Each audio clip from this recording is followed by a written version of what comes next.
rail corridor beneath what is now the Mickelson Trail was built by the Chicago, Burlington, and Quincy Railroad in 1890.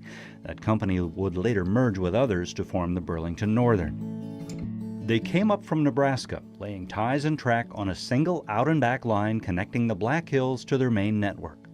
They carved and blasted their way in the straightest practical line between Edgemont in the south and Deadwood in the north.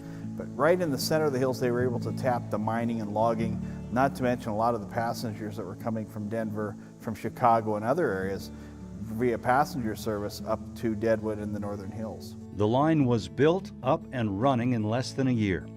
At some point, it became known as the High Line. The High Line, the Mickelson Trail now, was kind of unique because it was the one that ran right through the center of the hills, right up the center. There was no denying that the Burlington wanted to get into the hills, and they were going to do it in a spectacular way. So when you're riding or walking the trail these days, you can see a lot of the cuts and everything, and it's really unique up around Mystic in that area where the trestles and the cuts and everything else were literally blasted off of the hillsides. A trestle north of Edgemont presented a singular test for builders and for trainmen. When it was built, it was the largest one on the line. The first few years, the engineers and the conductors and the train crews would always talk about there was just a little bit of shake and a little bit when the wind was blowing.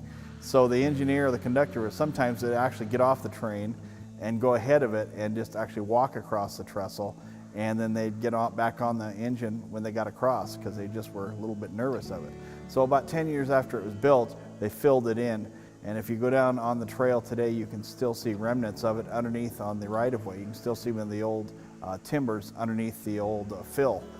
But the glory days of the old High Line didn't last long. By the 1930s, with the advent of highways and automobiles, the passenger business started fading away. There was still quite a bit of freight going between Edgemont and Deadwood.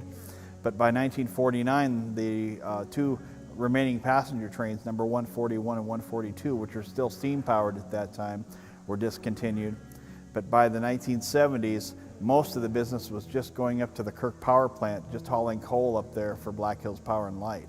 By the time the last regularly scheduled train left Deadwood on November 8, 1983, state leaders in Pierre were already talking about the idea of a recreational trail. You know, at that point it was just all a dream and wouldn't it be nice type of conversation, but it all started back there in 1983.